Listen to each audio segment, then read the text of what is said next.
Hey, welcome back. So blessed you are here. It's Friday. We made it. I love Fridays because it's only a couple days away from church on Sundays, and my extroverted self gets to see people and be in a room full of people and hug people and say hi to people. And so I get excited about church on Sundays because all of the conversations I'm going to get to have. This week, I have tried to encourage you to adopt a 1 hour conversation with a friend as a rule of life, to consider it, to just think through the power of conversations. Now, if you didn't have an opportunity to watch the sermon from last Sunday, you'll see that I broke down Luke chapter 24, verses 13 through 36, and I showed the power of the conversation that exists. But I want to hinge in on something really quickly.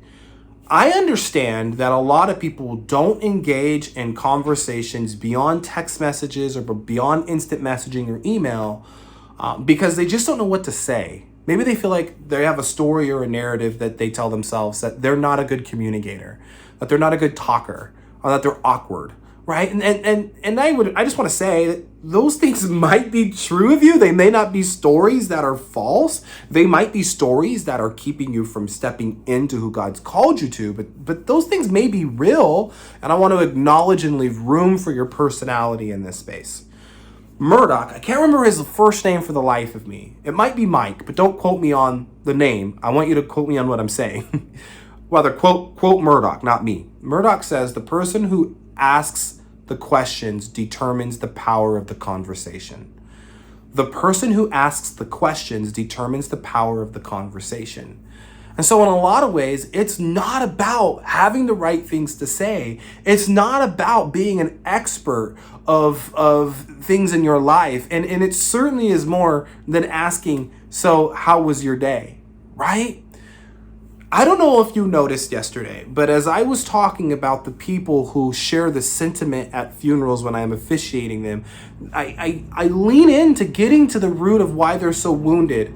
And that response typically is, I wish I had more time, or I wish I would have had a conversation with them. I wish I had known. There's a lot of I wish. But you see, I only get there because, I don't know if you heard me say this yesterday, but I get there because I'm willing to mine the conversation. What does that mean? I want you to learn what that means today, because mining the conversation is the same as what Murdoch is saying. When you ask the right questions, or the one who asks the most questions determines the power of the conversation. A lot of times when I am in counseling moments, or when I am in these spaces with people that I don't really know, but somehow they walk out feeling like we've known each other forever, is because I mine conversation. And I want you to know, my mentor, Pastor Jeff, taught me this. So I'm not the expert. I just know what it feels like to be on the receiving end of this. And I also know what it feels like when somebody receives this. And so here's the deal. There are 3 things that every person is an expert at. That's it. There are 3 things that every person is absolutely an expert at. Everybody's an expert about their family. Everybody can talk about what it was like growing up in their family, what it was like to experience parents or no parents, or to be adopted, or to be in the foster system. Everybody is an expert on their individual experience about family. Everybody is an expert about their job. Every person can talk to you about what they do for a living, what they like about what they do. Would they rather do something else? They would rather do something else. What would that something else be? Everybody is an expert about the things that they're vocationally doing or wish they were vocationally doing. And third, everybody's an expert about their hobbies. Oh my gosh, I love to ride bikes. So they will talk about riding bikes and the gear you need. Oh my God, I love the golf. They will talk to you about golfing and where you should golf. Oh my God, I love to hike. They will talk to you about hiking and what mountain you should trek next. They will have conversation with you about those things. Here's the deal. Dallas Osberger says that the feeling of being loved and the feeling of being heard are so close to the same that the average person cannot tell the difference.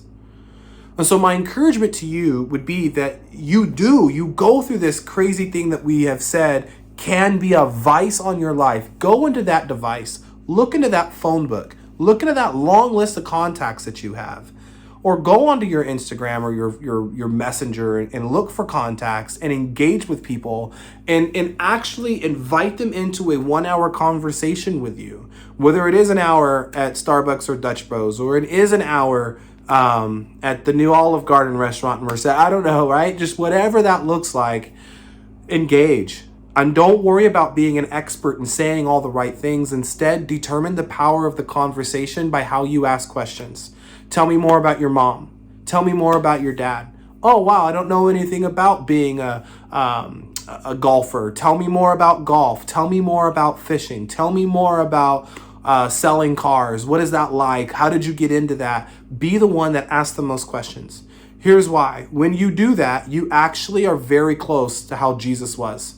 And when we think through Luke 24 and you see how the disciples start sharing their heart and their disappointments and the things that they are upset about, it's because Jesus asked them, what are you talking about?